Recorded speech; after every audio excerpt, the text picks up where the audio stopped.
Welcome to Cambridge English Language Institute. This is Ansar Ahmed and today's video I'm going to talk about chronic renal failure. इससे पहले हमने kidney के बारे में जो renal failure था उसकी एक किस्म हमने पढ़ाया, उसमें हमने डिस्कस किया था कि एक्यूट रीनल फेलियर क्या है। सो आज हम सेकंड ईयर के बायोलॉजी से नेक्स्ट टॉपिक लाया है, इसका नाम है क्रोनिक रीनल फेलियर। इसको हम एक और नाम भी दे सकते हैं, इसको हम दे सकते हैं chronic, that is called chronic. इसको हम क्या नाम देंगे, that is called chronic kidney failure भी कहते हैं, किडनी फेलियर भी कहते हैं, that is called failure, FAILURE failure भी कहते हैं। और इसके हम एक शॉर्टकट यूज कर सकते हैं, इसको हम CER और F से भी डोनेट कर सकते हैं। और इसको हम एक और नाम भी बोलते हैं, इसको हम देते हैं that is basically called, that is called chronic, that is called chronic. और इसको हम कहते हैं क्रोनिक रीनल डिजीज भी कहा जाता है या किडनी डिजीज भी कहा जाता है, that is called kidney disease भी कहा जाता है, दैट इज कॉल्ड डिजीज। अब इनमें से बेसिकली होता क्या है, chronic disease is the gradually loss of function of kidney. जब हमारा किडनी जो है वक्त के साथ साथ अपना फंक्शन लॉस करते हैं, उसको हम क्या कहते हैं, we call it here, that is called is the gradually, that is called gradually loss of kidney function, loss of kidney, that is called kidney function, we call it here function. तो इसको हम basically क्या नाम देंगे, इसको हम basically नाम देंगे chronic renal failure.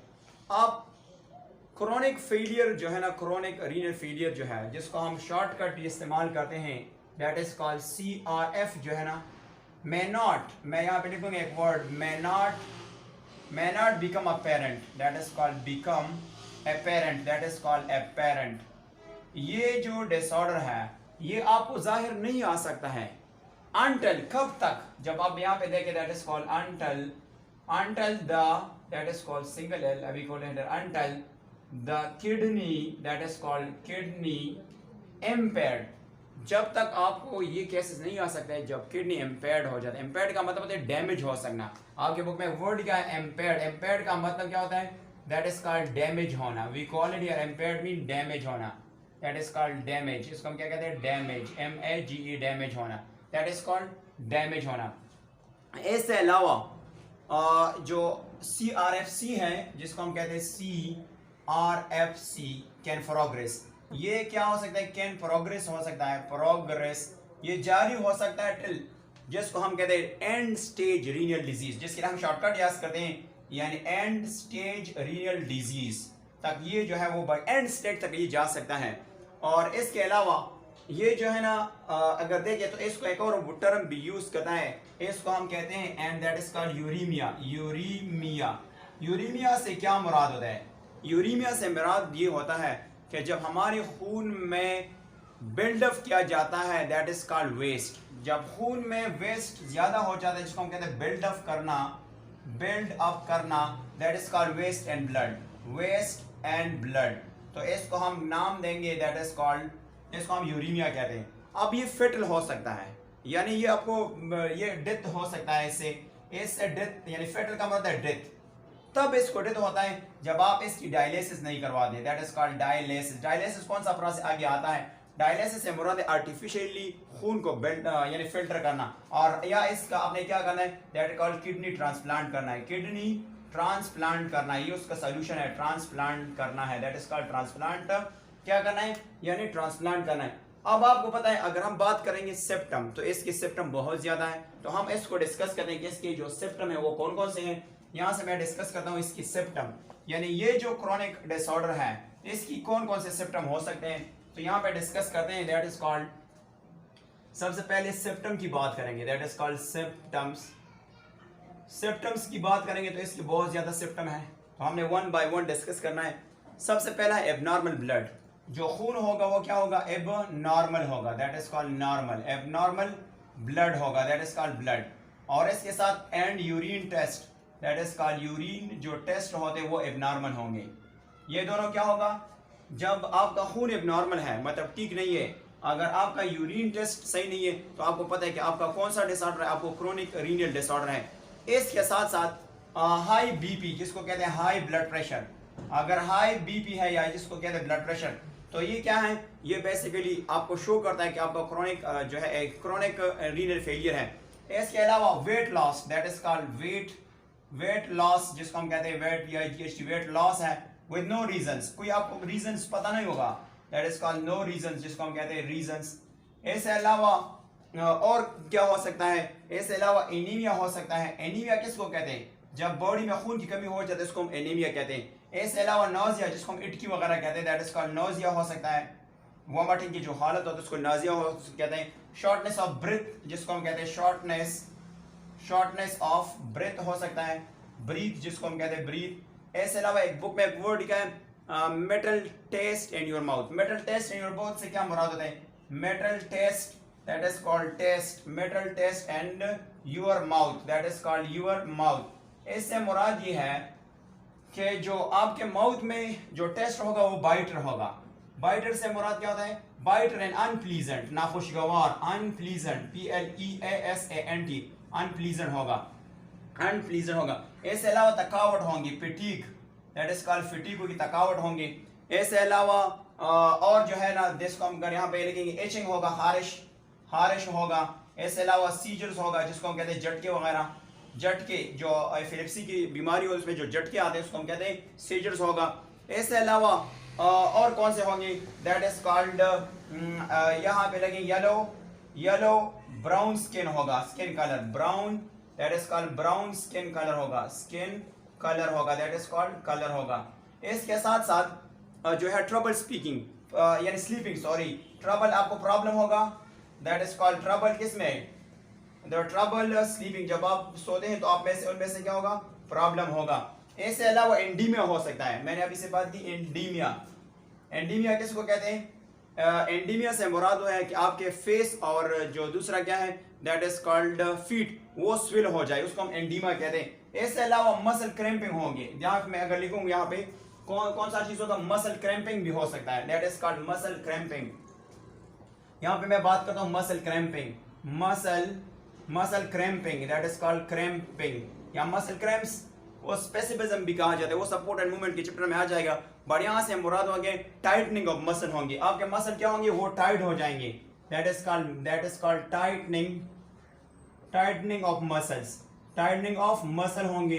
Tightening of muscle को हम क्या नाम देंगे, that is called muscle cramp होंगे, मसल क्रैम्प होंगे। इसके अलावा ये सारे तकरीबन ऑलमोस्ट जितनी भी बुक्स के सिम्टम में लिखा है वो मैंने सारे यहाँ पे एक्सप्लेन की। अब आपको पता है ये जो बीमारी है ये इतना आसानी से डेवलप नहीं होता है, तकरीबन ये लेता है ईयर्स टू डिके तक, ये बहुत स्लोली जो है वो डिकेस कहते हैं 10 ईयर्स के बराबर। जब ये डेवलप होता है तो ये बहुत ज्यादा टाइम लेता है कि डेवलप हो जाता है। अब अगर हम इसकी काजेस डिस्कस करें तो एफएससी की बुक्स में 4 काजेस गिवन है। काजेस जो हम यहाँ पे डिस्कस करते हैं तो काजेस बेसिकली क्या है, नंबर फर्स्ट काजेस ये है कि डायबिटिस मेलाइटस, जिसको कहते हैं शुगर, डायबिटीज, जिसको क्या कहते हैं डायबिटीज क्या है, जिसको डायबिटीज है उसको जो है किडनी फेलियर के चांसेस ज्यादा होते हैं। डायबिटीज से मुराद ये कि जब ग्लूकोज में शुगर लेवल इंक्रीज हो तो उसको हम डायबिटीज कहते हैं। अच्छा, दूसरा जो है ना हाइपरटेंशन, और हाइपरटेंशन को हम क्या नाम देंगे, that is called high blood pressure, that is called high BP का नाम देते हैं, दैट इज कॉल्ड। अगर ये ज्यादा हो जाता है तो आपको किसकी, किडनी फेलियर की चांसेस ज्यादा हो गया। अगर हम आते हैं थर्ड सिम्टम की तो आपको पता है blocked, BLOCKED, blocked urinary track हो सकता है, यूरिनरी ट्रैक। अगर आपका यूरिनरी ट्रैक बंद हो गया, फॉर एग्जांपल यूरिनरी ट्रैक कहाँ से शुरू हुआ था, इससे पहले हमने इस पे पूरा वीडियो बनाया है, वो आप देख सकते हैं। वो किडनी से लेकर जो यूरिथ्रा है उस ट्यूब को, यूरिटर था, यूरिनरी ब्लड था और फिर क्या था, यूरिथ्रा। इसके अलावा किडनी डैमेज हो सकता है, अगर किडनी डैमेज हुआ, खराब हुआ तो ये भी बेसिकली, और अगर किडनी की इन्फेक्शन हो गई, किडनी की अगर इन्फेक्शन हो गई, इन्फेक्शन, तो ये भी एक काज होता है। इन्फेक्शन से मुराद क्या होता है, जब कोई भी माइक्रो ऑर्गेनिज्म आता है और इसके बॉडी में क्या करते हैं, अपने नंबर बढ़ा देते, फिर उसके खिलाफ बॉडी जो रिएक्शन शो करता है उसको हम कहते हैं इन्फेक्शंस। तो ये उसके रीजन हो सकते हैं।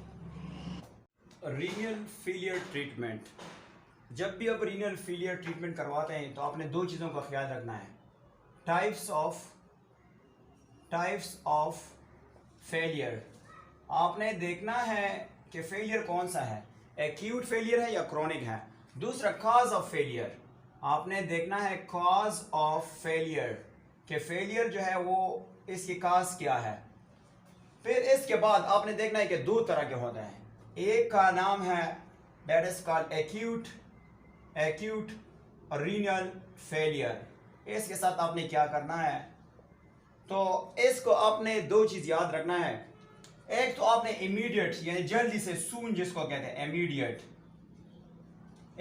कहते हैं जल्दी से सून, और मेडिकल केयर प्रोवाइड करना है। मेडिकल केयर प्रोवाइड करना है, केयर जो है आपने क्या करना है, प्रोवाइड करना है। इसके साथ साथ आपने क्या करना है कि इसको आपने क्या करना है, डायलिसिस करना है। क्या करना है, डायलिसिस क्या है अभी बताऊंगा, लेटर ऑन आता है। डायलिसिस से मुराद ये है कि जब आप खून को फिल्टर करते हैं आर्टिफिशियली एक मशीन के जरिए, उसका नाम है डायलिसिस, उसको हम कहते हैं डायलिसिस।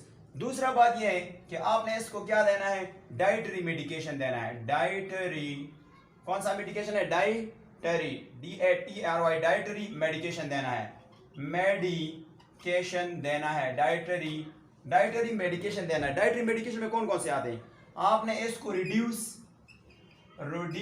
सोडियम देना है, दैट इज कॉल्ड सोडियम देना है, दैट इज कॉल्ड सोडियम। इसको हम क्या कहते हैं, दैट इज कॉल्ड सॉरी इसको कहते हैं सोडियम DIUM सोडियम देना है। आपने इसको साल्ट कम देना है। दूसरा आपने क्या करना है, आपने अमाइनो एसिड इसको कम देना है, अमाइनो एसिड यानी प्रोटीन आपने कम देना है।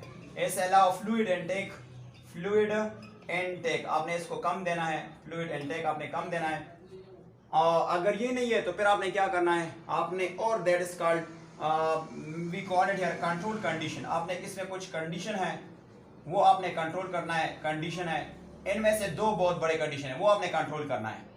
इनमें से एक का नाम है डायबिटीज, आपने डायबिटीज को कंट्रोल करना है, आपने डायबिटीज को कंट्रोल करना है। दूसरा हाई ब्लड प्रेशर जिसको हम हाइपरटेंशन आपने कंट्रोल करना है। तो ऑटोमेटिकली जब आप इन दोनों को कंट्रोल करेंगे तो डेफिनेटली क्या होगा, इससे आपका जो है वो मतलब किडनी जो है वो कुछ टाइम के लिए काम करेगा। अब जब आपने इन दोनों को कंट्रोल कर दिया तो क्या होगा, आपके किडनी जो है ना विद रीनल फेलियर ये तकरीबन यानी फिर ईयर से लेकर डिके तक काम कर सकता है, that is called DAC decays तक काम कर सकता है। बट अगर खुदा ना ख्वास्ता आपकी किडनी का 10% जो है वो फंक्शन छोड़ दिया, यानी आउट ऑफ 100 10% से बिलो हो गया नॉर्मल से, तो फिर आपने क्या करना है। और इसके साथ अगर एक कंडीशन और आ जाता है, यूरीमिया आ जाता है, दैट इज कॉल्ड यूरीमिया किसको कहते हैं, जब खून में वेस्ट ज्यादा हो जाएगा। अगर यूरीमिया है तो आपने फिर दो कंडीशन करनी है, या तो डायलिसिस करवाना है, अगर डायलिसिस नहीं तो आपने किडनी ट्रांसप्लांट करना है, that is called kidney transplant करना है, क्या करना है, किडनी ट्रांसप्लांट करना है।